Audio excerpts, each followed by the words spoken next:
I'm Dr. Tanja Daws, and I'm a GP from the Comox Valley on Vancouver Island in Canada. Jule here is the wife of Wayne, who was one of my dementia patients. Now, what's interesting about the Vancouver Island area is that we have the highest MAiD rate in Canada, perhaps the world, and our last quarter, 11.4% of all deaths were due to MAiD this year. So our story starts in 2018 when Wayne's doctor, his family doctor, referred Wayne to me for a consultation. About 20% of my work as a GP involves MAiD work. And I met with Wayne, who had a fresh diagnosis of Alzheimer's dementia. And the reason why Wayne wanted to come so early for a consultation was to receive all the information he needed to prepare himself for an Alzheimer's journey.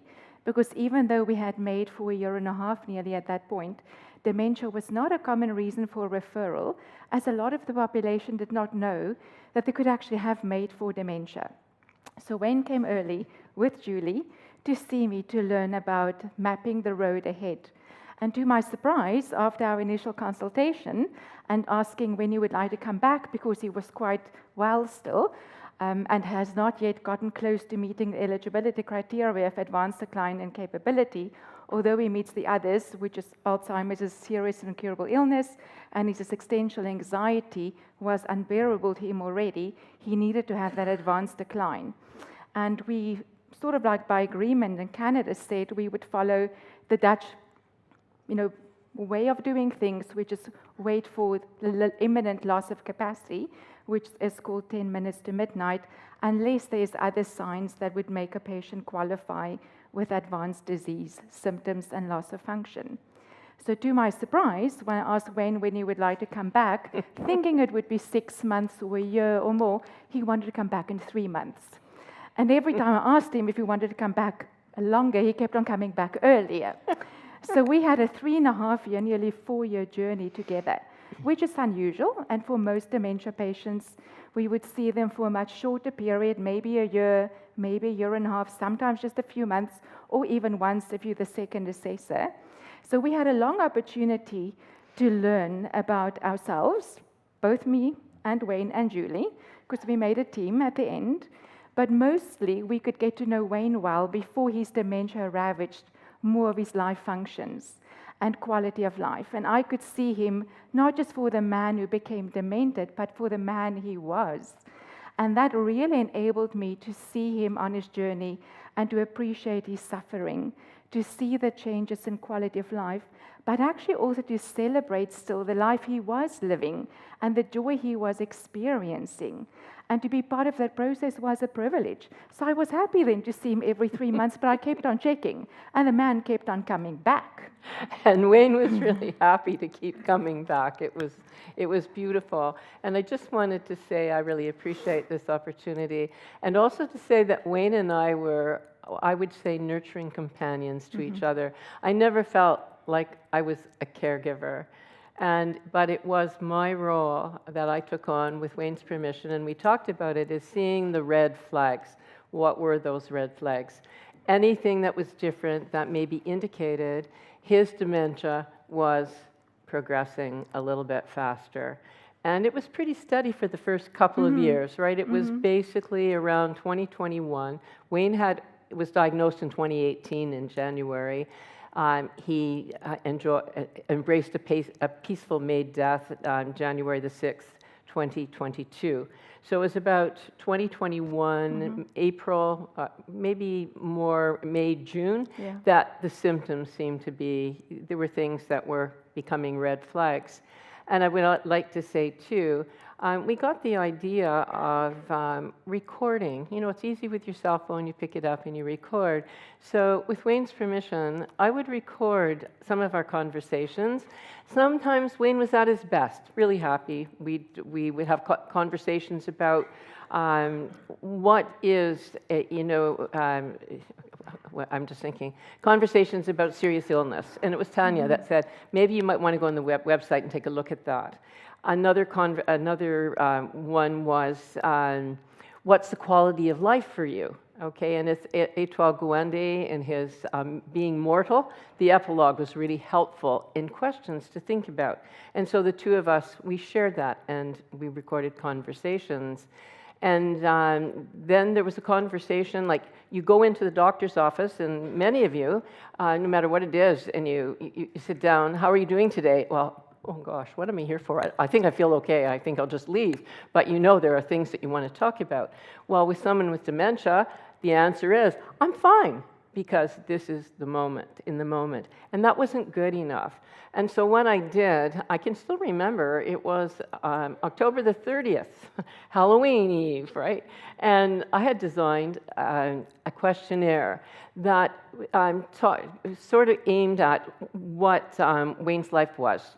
You know, what he did around the house, what brought him joy, what he did outside. He was passionate about his gardening, taking a look at our social life and interests, etc. And I had him respond to that. And Dr. Jowalowicz, who was Wayne's geriatric psychiatrist, found that really, really useful because it was a snapshot, and not just Dr. Jowalowicz. I think that, Tanja, you found it useful as well. But what I ended up having to do was to write out the transcript, because it took a lot longer to listen. And the advantage of being able to listen too, though, in some ways, is that you heard the inflection, you heard the anxiety, the pain, the emotional suffering that was there. The benefit of our recordings too was that the day after, I would play it for Wayne. I'd say, do you want to listen? And he said, yes. And they said, oh yeah, I remember. So it was a recall too. So it was really very valuable.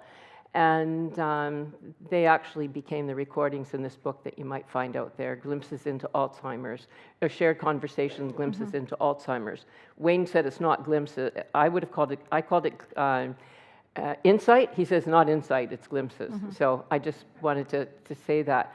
But I also made observations and I journaled, and so all of these became part of a package. So we had a lot every 3 months. Julie kept me busy. So I would get emails in advance of a visit with some of these transcripts, sometimes the audio recordings, and I didn't have time to listen to all of them all the time, and I had to read the book after to make sure I didn't miss anything. But it gave good information that I would never otherwise have had for my clinical notes. And in those follow-up visits every 3 months, we could then go further than just MAiD assessment. And I could even learn from Wayne myself and therefore become a better doctor, given that it was my first dementia case and they didn't know. So we learned as to what parts of the process Wayne found hard. And one of the things that he found difficult was when he saw the geriatric psychiatry team, is that they would do repeat cognitive testing on him every few months, and that created a lot of anxiety. And what actually happened is that there was major changes in his performance as a human, but very little change on his MMSE score. So we sort of like abandoned testing further because there's no point. So bad news, colleagues, there's no score at which you do MAiD. It is a clinical impression, quality of life question and function question, and you can't predict that, by doing cognitive testing. When I asked Wayne, are you really serious about coming back again in 3 months? He said, because I was worried that I was inferring harm by being, super active, not saying come back in a year. But what Wayne said was these visits, because we talk about all the bad stuff, right? The good, the bad, the ugly, the impending death, the alternative. It's not easy conversations, and they're exhausting for somebody with dementia. Wayne said that they were the light at the end of the tunnel. They gave him hope, and that is actually what reduced his anxiety, and that's why he wanted to come back every 3 months. But we checked with him. And what we then learned also to change our practice is when the law changed in Canada in 2021 and we got a waiver of final consent, that patients could then sign that if they were eligible for MAiD but lost capacity unexpectedly, which is every patient's bigger fear, that they then could still have MAiD unless there were signs of saying no or verbal, auditory, any statements that would make us believe the patient does not want MAiD. And that removed a big burden, not just of Wayne, but also of Jule, to know that Wayne would not lose his access to MAiD if something unfortunate happened in the meantime. Do you remember that time, Bill C4, right? Yeah, C14 7. and Bill C7, C7 came yeah. out in March 2021. Yeah. Wayne had an appointment a couple of weeks later, and we'd already had a talk, and he came in to say, oh, I want to set my date for two years in advance. And Tanja looks at him and said, but you haven't got the ticket to board the bus yet. Okay, that was always her sense of humor. Yeah. And we had to wait until Wayne's quality, as he defined it, really was starting to deteriorate. Mm-hmm. And that actually started to happen the following mm-hmm. May and June and so on. Yeah, it was interesting. Mm-hmm. And I just want to add, too, that there's a way of communicating in our everyday life with people, and curiosity, I believe, is so important. You know, being curious, ask those questions.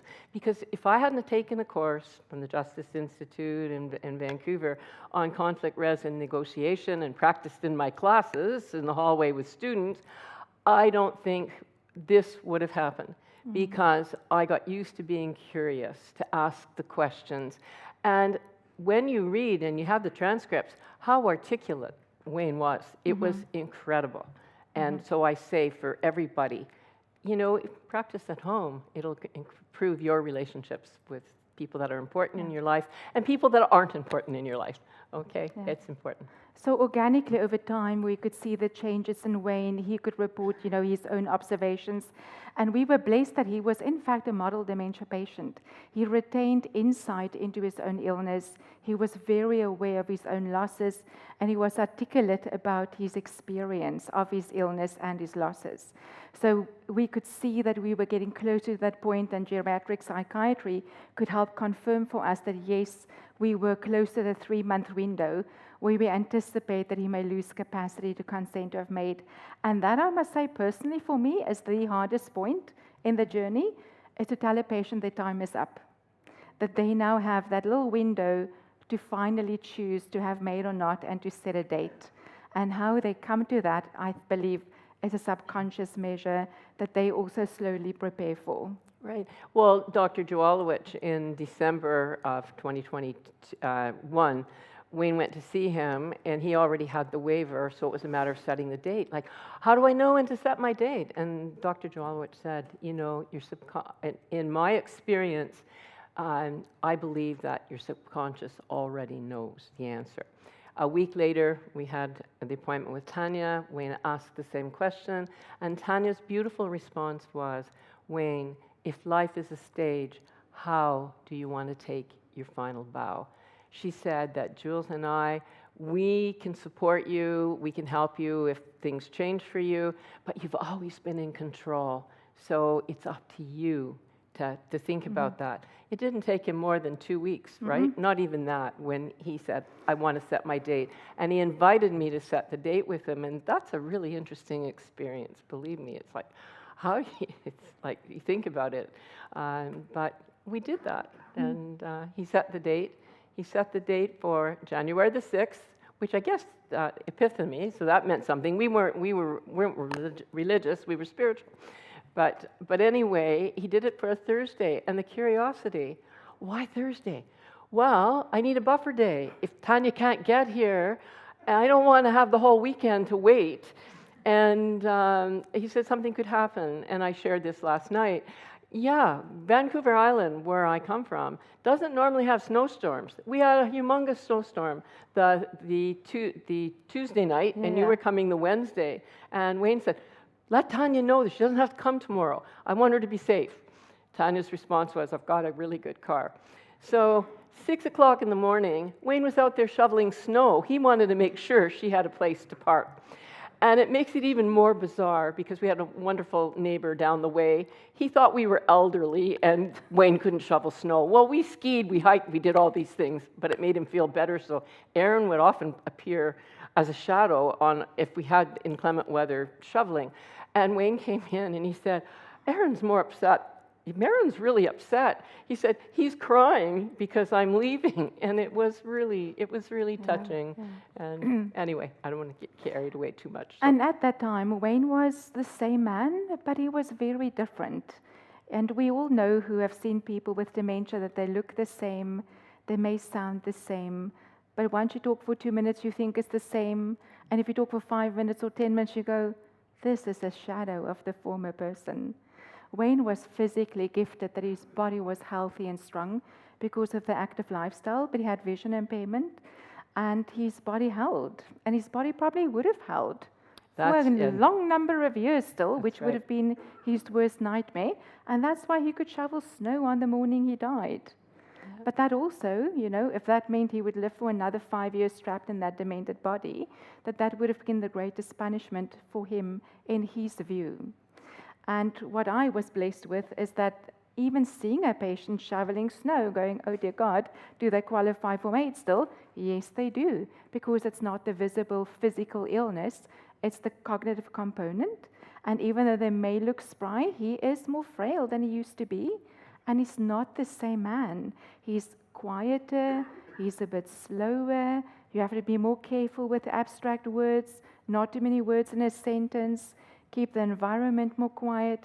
And that was how Julie and Wayne planned his MAiD provision with a limited number of people, so that it would be easy for Wayne to avoid overwhelming him and to ensure that he still had the calmness of mind to go through the final question, are you sure today is the right day and you don't want to change your mind? Because we still want to have people give consent for their own death being themselves, rather than rely on a waiver, which is a back pocket, insurance policy that you don't lose it. But we still want the person to choose it is the end of their life. And that then for Julie meant that she had to figure out how to go on with her own life after leaving Wayne behind. And, from the very moment that he was diagnosed, he said, I want MAiD. And he never wavered once from that. And I tell the little story of 2 months before he set his date, he's in the shower and he gets out and he comes, hey, come quick. I have something to tell you before I forget. And I'm thinking, oh my God, what's going on? And he's so animated and he says, you know what? When I set my date for MAiD, I don't want anyone trying to change my mind. That remained in my heart and made it easy. And I guess I can, conclude that Wayne's gift to me was his gift of life, because he didn't want, his life was finished as the way in which he wanted it to be, and he knew that I had a life to live, and he wanted me to do that. And he didn't want me to be the worn-out caregiver, all right? And so to me, I was so blessed and so grateful. And my spiritual soulmate is up here floating around somewhere, taking in everything, saying, yeah, that's it, tell it. And interesting enough, a story doesn't just end with the death.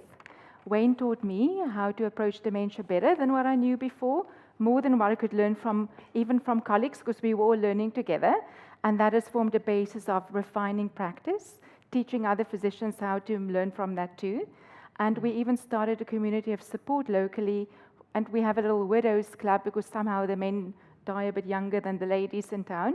And I'm invited to their lunch once a year, and it's now been running for 2 years, so that even in retrospect, we can learn from the surviving family members as to how the MAiD process impacted them, and we can carry that forward to the families coming in and expand on the supports. And we have formal support programs in Canada through an organization called Breach C14 and MAiD Family Support Organization for families. But we found that this little coffee club set up for MAiD for dementia is more effective because it's much more intimate. So Wayne has gifted us many more gifts than what we were prepared for when we started our journey together. And one of his legacies that now has legs is the play 12 Minutes to Midnight, adapted from the book, that hopefully will go out as an educational tool for those that want to know more, professional and non-professional alike. And it deals with that's enough to be able to say about that. Yeah. Thank you for your attention.